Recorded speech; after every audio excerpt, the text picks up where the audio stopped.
혈압이 급격히 떨어졌습니다. 수도의 수치 감소, 환자 의식 잃었습니다. 즉시 인공호흡기 준비하고 정맥주사 시작하세요. 응급실 안에 경보음이 연이어 울려 퍼지며 복도 밖에서 들려오는 빗소리를 압도했다. 붉은 응급등이 계속 깜빡이고 한들것이 급히 차가운 하얀 방 한가운데로 밀려 들어왔다. 들것 위에는 마른 노부인이 누워 있었고 그녀의 얼굴은 종이처럼 창백했으며 빗물에 젖은 흰 머리카락과 진흙과 말라붙은 피로 더러워진 몸이 보였다. 한 간호사가 외쳤다. 이 환자 굶주림과 구타의 흔적이 있습니다. 신분증도 없고 보호자도 없습니다.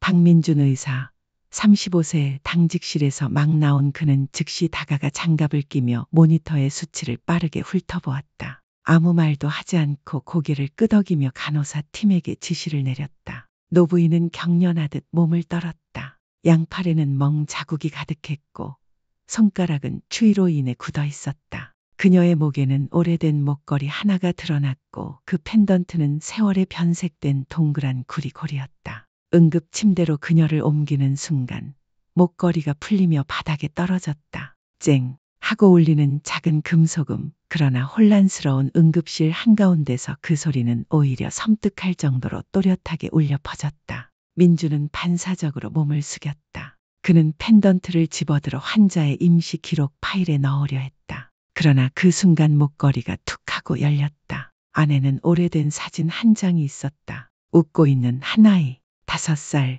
6살쯤 되어 보였다. 빨간색과 흰색 줄무늬 셔츠를 입고 머리는 헝클어져 있었으며 왼쪽 볼에는 보조개가 파였다. 민주는 얼어붙었다. 그건 바로 그 자신이었다. 닮은 것도 비슷한 얼굴도 아니었다. 30년 전 바로 그때의 그였다. 중앙공원에서 길을 잃은 날 엄마의 손이 인파 속에서 잠깐 놓였던 그 순간. 그날 사라졌다고 생각했던 사진이었다. 오래된 필름 카메라로 엄마가 찍어줬던 그 사진, 그는 아직도 생생히 기억하고 있었다. 그날 이후로 그는 엄마를 다시 본 적이 없었다. 경찰도 가족을 찾지 못했고 그는 보육원에 보내졌다. 여러 위탁가정을 전전하며 이름도 바뀌었고 실종 기록도 다시 실종되었다. 그는 한때 엄마가 세상에 없다고 믿었다. 원망했고 잊었다. 하지만 지금 그 사진이 낯선 노인의 목걸이 안에 있었다. 지갑도 주머니도 아닌 목에 가장 심장 가까이에 얼마나 오랜 세월 동안 그 사진을 간직하고 있었던 걸까? 민주는 목걸이를 꼭 쥔 채 가슴이 미친 듯이 뛰고 머리가 어지러워졌다. 설마 그럴 리가. 진짜 어머니. 그는 고개를 들었다. 침대 위에 조용히 누워있는 여인을 바라보았다. 창백한 피부, 희미한 숨결. 그녀의 눈은 감겨 있었지만 그 눈썹 너무도 익숙해서 목이 메었다. 환자 혈액형 B형 음성입니다. 매우 희귀합니다. 비축 혈액 부족. 즉시 중앙혈액은행에 연락하세요. 한 간호사의 외침이 민준을 기억 속에서 깨워냈다. 그 혈액형, 바로 그의 혈액형이었다. 민준은 간호조무사를 향해 돌아섰다. 그의 목소리는 약간 떨렸지만 단호했다. 제 피를 채취하세요. 교차 시험하시고 일치하면 즉시 수혈하세요. 검사실 문이 조용히 닫히는 소리가 들렸지만 민준의 머릿속에서는 그 소리가 텅 빈 공간에서 울리는 메아리처럼 느껴졌다. 그는 응급실 밖에 플라스틱 의자에 앉아 등을 굽히고 무릎을 꼭 끌어안은 채 있었다. 의료용 장갑도 벗지 못한 손에는 땀이 송글송글 맺혀 있었다. 15분, 고작 15분의 혈액검사 대기였지만 민준에게는 인생 전체와도 같은 시간이었다. 그의 손바닥 위에는 깨끗이 닦인 오래된 펜던트가 열려 있었고 그 안에 사진 그 소년의 얼굴 바로 그 자신이었다.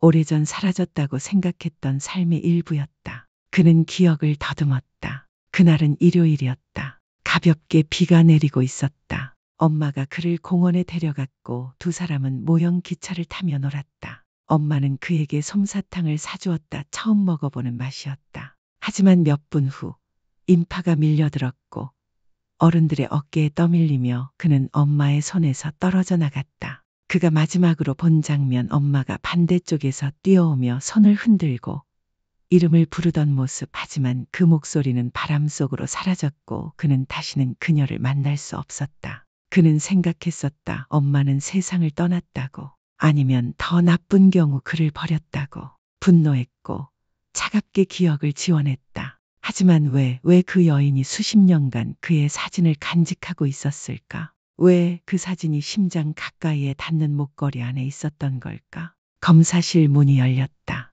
한 여성 기술자가 결과지를 들고 나왔다. 그녀는 무슨 일이 벌어지고 있는지 몰랐다. 그녀에게 이건 단순한 교차 혈액 검사일 뿐이었다. 그녀는 민준에게 결과지를 건넸다. 평온한 목소리로 말했다. 박 선생님, 선생님의 혈액은 완벽히 일치합니다. B형 음성, 교차 반응 안전하게 확인되었습니다. 수혈 가능합니다. 민주는 떨리는 손으로 그 종이를 받았다. 그는 각 수치와 인쇄된 숫자를 바라보았지만 시야는 흐려졌다. 진짜였다. 직감도 우연도 아닌 생물학적 증거였다. 그의 피자식의 피 이제 그 여인의 혈관 속으로 흘러갈 준비를 하고 있었다. 그 여인 어쩌면 그의 생모일지도 모르는 사람에게 입에서는 단 한마디도 나오지 않았다. 그저 깊고 긴 숨 하나 혼란과 밀려오는 감정의 파도를 삼키기 위한 숨이었다. 수혈이 시작되었다. 민주는 병상 곁에 서 있었다. 노부인은 여전히 의식을 잃은 상태였지만 창백했던 안색은 점차 안정되어 갔다. 심박수는 점점 규칙적으로 돌아왔고 스포의 수치는 더 이상 경고음을 울리지 않았다. 한 간호사가 조용히 물었다. 이 환자분 아는 사이세요? 민주는 대답하지 않았다. 그는 그저 노부인을 바라보았다. 오랫동안 눈 한 번 깜빡이지 않은 채. 그의 눈빛은 더 이상 무명의 환자를 돌보는 의사의 것이 아니었다. 그건 자신의 혈육, 자신의 뿌리를 되찾으려는 자식의 눈빛이었다. 1시간이 흘렀다. 첫 번째 수혈 팩이 모두 끝났고 생체 지표는 더욱 안정되었다. 노부인은 아직 깨어나지 않았지만 찡그린 얼굴은 조금 부드러워졌고 호흡도 일정해졌다. 추위로 굳어있던 손가락도 약간 펴지기 시작했다. 민주는 의자에 앉아 벽에 등을 기대었다. 그의 의료용 장갑 위에 물방울 하나가 떨어졌다. 땀인지 눈물인지 알 수 없었다. 그는 아주 조용히 속삭였다. 만약 정말 어머니시라면 그 사진 하나를 붙잡고 얼마나 오랜 세월을 아프게 살아오신 걸까요? 그런데 저는 아무 걱정 없이 자라고 공부하고 의사가 되면서도 어머니 얼굴조차 기억하지 못했습니다. 그는 생애 처음으로 자신이 너무도 성스럽고 절실한 무언가에 어울리지 않는 존재라고 느꼈다. 노부인은 중환자실로 옮겨졌다. 혈압, 심박수, 수액 상태는 일단 안정적으로 유지되고 있었다. 하지만 박민주는 아직 병원을 떠나지 않았다. 민주는 행정 사무실에 조용히 앉아 서류를 한 장 한 장 넘기고 있었다. 뭔가 이상했다. 그 여인 30년 동안 그의 사진을 간직한 사람, 분명 잃어버린 아들을 찾아 헤매는 어머니여야 했다. 그런데 왜 굶주리고 학대당하고 몰래 병원에 실려왔던 걸까? 민주는 동사무소에서 확인한 바에 따라 3년 전까지 노부인이 머물렀던 용화 요양원의 기록 보관실로 전화를 걸었다. 수화기 너머에서 중년의 직원이 길게 한숨을 내쉬며 말했다. 이순자 어르신은 저희 요양원에서 가장 조용히 지내셨던 분 중 한 분이에요. 가족도 없고 재산도 뚜렷이 없지만 참 인자하셨어요. 늘 마음에 걸려 하신 건 어릴 때 잃어버린 아들 이야기였습니다. 매년 사회복지국에 실종 아동 기록을 조회해달라고 청원서를 쓰셨어요. 직원은 잠시 말을 멈췄다가 목소리를 낮췄다. 3년 전쯤 어떤 젊은 남자가 찾아왔어요. 이름은 재환이라고 했고 자신도 고아 출신이라며 독거노인들을 돌보는 자원봉사를 하고 싶다고 하더군요. 처음엔 모두가 그를 좋아했죠. 죽도 떠다 주고 약도 사다 주고 노래도 불러주고 몇 주 지나고 나선 이 어르신만 따로 챙기기 시작했어요. 민주는 눈을 가늘게 떴다. 등골을 타고 냉기가 흐르기 시작했다. 상대는 말을 이었다. 그러더니 이 어르신을 집으로 모시겠다고 했어요. 요양원 생활이 익숙하지 않다며 가족처럼 살고 싶다고 민법상 위임계약서를 쓰자고 제안했고 이 어르신도 동의하셨어요. 사인도 있고 정기적인 의료 및 생활 지원 약속도 있었습니다. 그렇게 어르신은 퇴소하셨죠.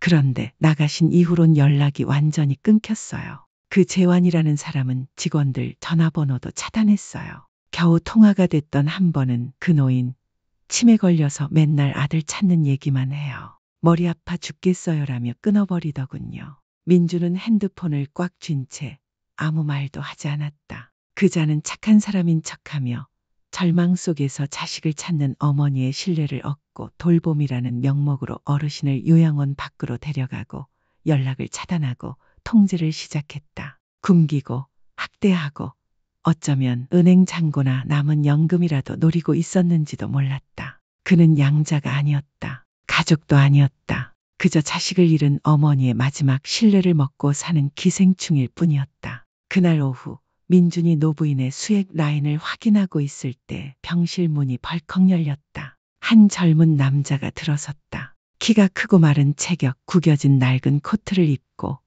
손은 바지 주머니에 꽂은 채였다. 얼굴에는 짜증이 가득했고 들어서자마자 인상을 찌푸렸다. 아직도 안 깼어? 피곤하게. 그는 중얼거렸고 민준을 향해 고개를 돌렸다. 제가 보호자입니다. 이름은 재환. 서류 서명하러 왔어요. 민주는 고개를 끄덕이며 담담하게 물었다. 이씨 어르신과 위임 계약을 맺은 분이신가요? 네, 벌써 3년 됐죠. 요양원에 계실 때부터 내가 모셨습니다. 근데 솔직히 이제 진짜 피곤해요. 그는 의자에 털썩 앉아 다리를 책상 위로 올리며 말했다. 처음엔 그냥 밥이나 챙기면 되는 줄 알았죠. 그런데 맨날 머리 아프다, 배고프다, 넘어졌다 어쩐다, 한 번은 밥까지 줬는데도 일부러 옆집 앞에서 쓰러지는 척을 하더라니까요. 병원에도 몇 번 데려갔어요. 돈도 엄청 나갔죠. 이제 서류만 작성하게 해주세요. 데려갈게요. 민주는 아무 말도 하지 않고 조용히 그를 바라보았다. 길고 무거운 침묵 속에서 그의 눈빛은 단호하게 빛났다. 그리고 그는 조용히 다가가 낮은 목소리로 말했다. 당신은 그분을 돌봤다고 하지만 실상은 굶기고 학대하고 집안에 가둔 겁니다. 노부인의 몸에는 장기적인 멍자국, 영양 결핍, 심장 손상 등 쇠약의 흔적이 명백합니다. 나는 그분을 당신에게 다시 돌려보낼 수 없습니다. 그는 벌떡 일어나 소리쳤다. 당신이 뭔데 끼어들어? 의사야? 선 넘지 마. 내가 법적인 보호자야. 민주는 핸드폰을 꺼내 경찰 번호를 눌렀다. 여보세요? 저는 박민준 의사입니다. M병원에서 근무 중입니다. 장기적인 노인 학대 의심 사례를 신고합니다. 민법상 위임 계약이 남용되고 있으며 피해자는 현재 위중한 상태입니다. 재환은 당황하며 소리쳤다. 야, 의사라고 다 되는 줄 알아?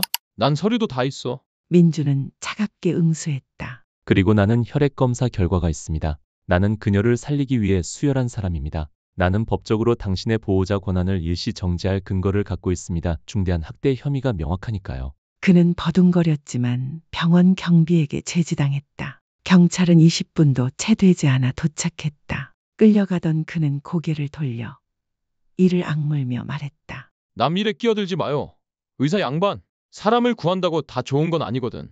민주는 아무 대답도 하지 않았다. 그는 다시 돌아서서 병상에 누워있는 여인을 바라보았다. 이제 창백하던 얼굴도 조금씩 생기를 되찾았고 심장 박동도 규칙적이었다. 노부인의 목에는 여전히 그 목걸이가 걸려 있었고 펜던트는 반쯤 열린 채였다. 그 안에 사진 여전히 그 소년, 여전히 그 자신이었다. 그날 밤 민주는 병실을 떠나지 않았다. 간호사에게 교대를 부탁하고 직접 혈압, 체온, 수액 라인을 하나하나 체크했다. 밖에는 굵은 비가 내렸고 병실 창가 옆 침대에는 가로등 불빛이 희미하게 비추고 있었다. 도시는 고요했고 그 빛은 마치 한밤중의 숨결처럼 부드럽고 조용했다. 그는 왜 이토록 이름도 모르는 본 적도 없는 사람에게 이끌리는지 설명할 수 없었다. 하지만 그 여인을 볼 때마다 그의 가슴은 조여들었고 마치 몸이 스스로 잃어버린 혈육을 기억하는 것 같았다. 그는 의자에 앉아 가운 주머니에서 목걸이를 꺼냈다. 사진은 여전히 그 안에 있었다. 세월에 구겨진 작은 사진. 그러나 그 안의 소녀는 변함없었다. 그 미소, 그 눈빛. 그는 그런 웃음을 다시는 지어본 적이 없었다. 엄마를 잃은 그날 이후로. 새벽녘 약 5시쯤 아직 어둠이 가시지 않은 시간이었다. 병상 옆에서 한 손이 살짝 움직였다. 졸고 있던 민주는 바로 눈을 떴다. 그는 벌떡 일어나 고개를 숙였다. 마침 노부인의 눈꺼풀이 천천히 떨리는 것을 보았다. 어머니, 그는 조용히 불렀다. 제 목소리 들리세요? 그녀의 손이 다시 한번 움직였다. 그리고 아주 천천히 그녀가 눈을 떴다. 희미한 눈동자가 몇 초 동안 천장을 바라보다가 왼쪽 아침 햇살이 처음 들어오는 쪽으로 시선을 옮겼다. 숨결은 약했고 입술은 메말라 말도 제대로 나오지 않았다. 민주는 몸을 숙여 그녀의 손을 잡았다. 편히 쉬세요. 여긴 병원이에요. 이제 안전하십니다. 노부인의 눈가에서 눈물이 한 방울 흘러내렸다. 그녀는 민준을 오래도록 바라보았다. 그러다 마른 입술에서 아주 작은 바람 같은 소리가 흘러나왔다. 민준? 민준은 얼어붙었다. 자신이 잘못 들었을 거라고 생각했지만 그녀는 다시 말했다. 너무나 약한 목소리, 마치 다른 이의 숨을 빌린 듯한 소리였다. 정말 너니? 그는 목이 메어 아무 말도 할 수 없었다. 고개를 끄덕일 수도 대답할 수도 없었다. 만약 그녀의 말이 사실이라면 이 사람은 바로 그가 잃어버린 어머니, 그리고 그를 30년 동안 찾아 헤맨 어머니였다. 노부인은 눈물을 흘렸다. 두 줄기 눈물이 주름진 뺨을 타고 흘렀다. 떨리는 손이 그의 뺨을 살며시 어루만졌다. 눈을 크게 뜨고 물기로 가득 찬 눈동자로 마치 꿈일까 두려운 듯 그를 바라보았다. 엄마는 다시는 너를 못 볼 줄 알았어. 미안해. 널 놓쳐서. 엄마는 계속 찾았어. 여기저기 다. 하지만 사람들이 너 이름을 바꿔버리고 기록도 없애버렸어. 민주는 병상에 얼굴을 묻었다. 그는 그녀의 손을 꼭 잡았다. 아니에요. 엄마 잘못 아니에요. 제가 잘못했어요. 너무 오래 잊고 살았어요. 중환자실은 숨소리 하나 들리지 않을 만큼 조용해졌다. 창밖에서는 첫 새벽 햇살이 나무 위로 내려앉았고 반투명한 창문을 통해 병실 안으로 희미하게 번져왔다. 눈물 속에서 제외한 모자의 곁을 감싸 안듯이 교대 알림을 전하러 들어온 간호사는 그 장면을 보고 말없이 문을 닫았다. 그 누구도 말을 하지 않았다. 어떤 만남은 소개가 필요하지 않기 때문이다. 그저 눈빛 하나, 이름 하나, 떨리는 손끝 하나면 오랜 세월과 아픔 속에서도 모성은 깨어난다. 이순자 어르신은 의식을 되찾은 뒤 병원에 약 2주 더 머물렀다. 그 기간 내내 박민준 의사는 하루도 빠짐없이 곁을 지켰다. 그는 더 이상 의사의 자격으로 오지 않았다. 그는 자식으로서 왔다. 조용하고 다정하게. 그리고 오랜 세월 잃어버렸던 가족을 다시 마주한 어색함 속에서 그는 매일 따뜻하게 데운 죽을 가져왔고 예전 엄마가 환절기마다 해주시던 것처럼 생강을 얹었다. 어떤 날은 책을 읽어주었고 어떤 날은 그저 조용히 손과 발을 닦아주며 옆에 앉아 있었다. 그리고 어르신은 매일 아침 눈을 뜰 때마다 아들을 오래 바라보았다. 마치 아직도 꿈일까 두려운 듯 세월에 닳아버린 기억을 붙잡듯 아들의 얼굴을 천천히 더듬었다. 어느 날 어르신이 이렇게 말했다. 설마 우리 아들이 의사가 될 줄은 몰랐네. 어릴 땐 맨날 의사놀이 하면서 인형에 약 바른다고. 근데 약 대신 간장을 바르곤 했었지. 민주는 웃음을 터뜨렸다. 그러곤 조용해졌다. 그는 그 기억이 없었다. 하지만 어르신이 실망할까봐 말하지 않았다. 그에게는 엄마가 기억하고 있다는 것만으로도 그 이름을 부를 자격이 충분했다. 경찰은 빠르게 사건을 수사했고 자원봉사자를 사칭하며 어르신을 학대한 재환은 노인 학대 및 위임 계약 남용에 따른 재산 갈취 혐의로 기소되었다. 굶기고 고립시키고 정신적으로 학대한 모든 증거는 의학 감정서에 명확히 기록되었다. 동시에 민주는 병원과 공익 변호사의 도움으로 어머니를 법적으로 다시 가족으로 등록하는 절차를 시작했다. DNA 검사 결과는 거의 완벽하게 일치했다. 남은 건 서명뿐이었다. 그날 아침 민주는 어머니와 함께 행정실로 향했다. 꽃도 사진기도 없었다. 그저 두 모자가 마주 앉아 서류철 옆에서 함께 앉아 있었다. 어르신의 손이 펜을 쥐고 떨렸다. 민주는 살며시 손을 얹어 도와주었다. 30년 만에 처음으로 그들은 같은 서류에 함께 서명했다. 새로운 인연의 시작이 아니라 한 번도 끊긴 적 없는 인연의 재확인으로. 이제 엄마가 너를 민준이라고 불러도 되지? 어르신이 작게 물었다. 마치 아들이 거절할까 두려운 듯이. 하지만 민주는 그저 손을 꼭 잡고 눈물 고인 눈으로 고개를 끄덕였다. 지금부터가 아니라 오래전부터 엄마는 언제든지 그렇게 불러도 됐어요. 다음 주 민주는 자신의 아파트를 정리했다. 작은 발코니 옆방 하나를 정돈하고 안락의자 하나를 놓고 어르신이 사용할 수 있도록 책꽂이와 손수건, 안경, 약통을 마련했다. 거실에는 새로운 액자가 하나 걸렸다 모자가 함께 찍은 첫 사진이었다. 그 사진 속에서 그는 흰 가운을 입지 않았고 어르신도 병상에 누워 있지 않았다. 단지 한 명의 어머니와 한 명의 아들이 창가에 함께 앉아 손을 잡고 웃고 있었다. 어르신은 다시 사람과 함께 사는 삶에 익숙해져 갔다. 아침 6시에 일어나 간단한 밥상을 차리고 발코니 화분에 물을 주고 비 오는 날엔 뜨개질을 하며 시간을 보냈다. 민주는 퇴근하면 문 앞에 그를 기다리는 사람이 있었고 미역국 냄새가 났고 어머니 손으로 단추가 다시 달린 셔츠가 있었다. 예전엔 상상도 못한 사소한 것들이었다. 어느 밤 그는 야근을 마치고 늦게 귀가했다. 어르신은 주방에 불을 켜고 바늘과 실을 들고 셔츠 단추를 꿰매고 있었다. 문이 열리는 소리에 그녀는 고개를 들고 미소 지었다. 내일은 춥대. 이 옷 입어. 단추 단단히 달았어. 그는 아무 말 없이 다가가 그녀를 꼭 안았다. 마치 길을 잃었던 아이가 마침내 집을 찾은 것처럼. 그 후 누군가 민준에게 물었다. 왜 혈액 검사도 하기 전에 어르신이 어머니라는 확신이 들었냐고. 그는 웃으며 대답했다. 그분은 제 사진을 30년 동안 목걸이에 넣고 지니고 계셨어요. 하지만 그것보다 더 중요한 건 제 인생에서 처음으로 누군가가 제 손을 잡았어요. 책임도 의무도 아닌 그저 제가 안아야 할 아이라고 믿어주었기 때문이죠. 모성애는 학위도 서류도 아름다운 말도 필요하지 않다. 그저 한 사람은 끝없이 기다리고 또 한 사람은 마침내 돌아서기만 하면 된다. 세월 속에 묻히고 기억이 흐릿해져도 한 장의 사진, 하나의 이름, 한 번의 부름이 남아있다면 운명은 반드시 그들을 다시 만나게 한다. 그리고 집이란 우리가 태어난 장소가 아니라 언제나 누군가가 돌아오기를 기다리는 곳이다. 사람은 누구나 태어날 장소를 선택할 수 없지만 어떻게 돌아갈지는 선택할 수 있다. 누군가는 어린 시절 내내 길을 잃고 누군가는 백발이 되도록 기다리지만 단 한순간 다시 손을 맞잡는 것만으로 잃어버린 세월이 모두 의미 있게 느껴지기도 한다.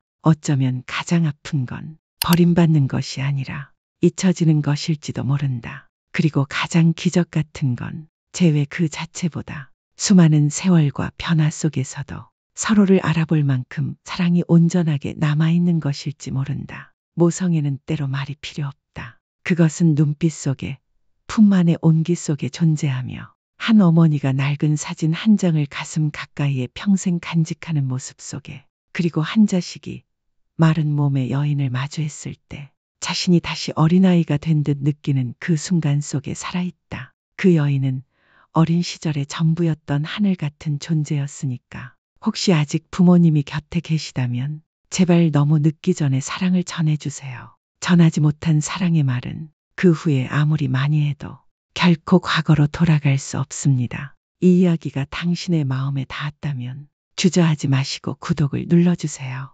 앞으로도 마음을 울리는 뜻깊은 이야기들과 함께 하겠습니다. 이 영상을 사랑하는 사람들과 함께 나눠주세요. 어쩌면 우리 곁 어딘가엔 여전히 조용히 재회를 기다리는 어머니, 아버지가 계실지도 모릅니다. 단 한 번의 이름 부름을 기다리며 말이죠. 당신의 한 번의 클릭이 세상을 바꾸진 못하더라도 누군가가 자신의 가족을 바라보는 시선을 바꾸게 만들 수는 있습니다.